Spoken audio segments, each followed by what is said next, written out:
You know, director was saying something. Now when they called, he said, I'm humble. He was saying so many things about me. But director refused to say that among the CISO, I was his favorite. Yeah. Among all of them, I was his favorite.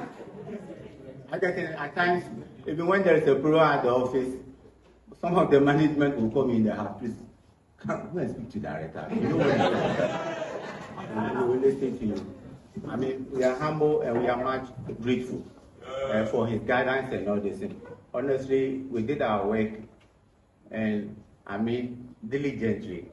He also allow us to also help our boss, who is the honorable, what do you call it, minister. And I just came here before DC was telling me that he's just taking all the cost of this particular thing. I'm helping him small. And I think we'll seek the indulgence of director so that you can also do the same thing like that. So you will help me to do the same thing like that for the assessor. Because that's before I left. Mr. Numa raised issue about furniture. Yeah, it's true. You know, the common fund just came, and the common fund was expenditure specific. What it means is that 10% of the common fund has been devoted to produce what you call furniture for the schools. That one is untouchable because auditors will come. So the 10% of the common fund should go to furniture, listening to the what you call it, to the schools and all this. So it just drew my attention. I have to factor in what you call it, the teachers.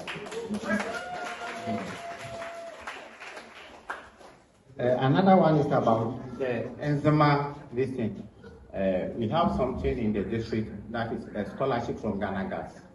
And I'm going to make sure I liaise with director and management so that that money, 20%, will go to what you call teachers who want to pursue further education, especially in the Ghana language.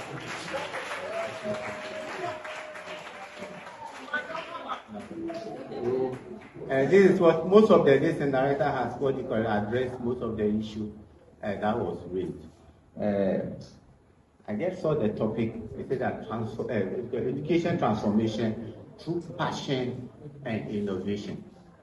I think innovation and passion is a crucial areas to reshape students to become a productive citizens. And as a district chief executive, I want to assure you that I'm going to liaise with stakeholders to make sure we provide the necessary resources and also make sure we provide the avenue for teachers' development that will help in reshaping what we call our students in the area of innovation. I want to assure you that this is a brilliant idea. It's a brilliant idea that what you call a brilliant idea in a topic that you have introduced. And I'm praying that this brighter idea that you brought will inspire us so that it will translate into our students and into our communities that we are coming from. As he said, he's the big man now. Nobody should envy me. I'm telling you, the way down, nobody here should envy me at all. I'm telling you. You know, he's the big man and he's taking the bigger salary and I'm suffering. But I also want to tell you that my doors are always open. I know this one come. This time I want to look at the budget that I'm going to execute in this particular area. Most of the money is going to education.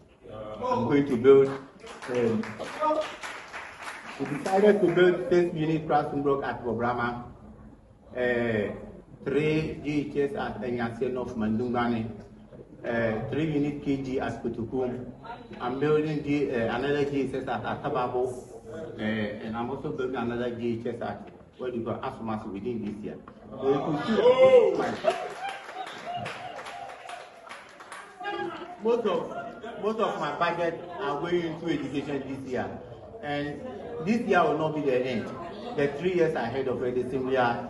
I spoke to Honorable MP, and we are going to put in place some what you call incentive for hardworking teachers and all these things. That I will raise with the director that will also bring and all this. So I'm much grateful, as my colleague said, that you should continue praying for us and all these things.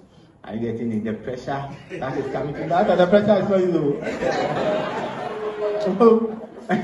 Somebody like Mr. Numa like this, I mean, he was I mean, he was doing everything. When I was on the project and all this thing, Madam Cecilia, these people are doing most of the work for me. And I've not even had the opportunity to even call them to thank them for what they've done for me and all this thing. It's because of the pressure that is coming.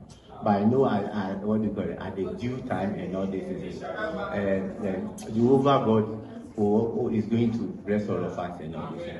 I thank you very much for coming here and all this thing. And I hope today will not be the first. Even as my Korean business said, next year, when you contribute small, we'll make sure we also bring our quota to me.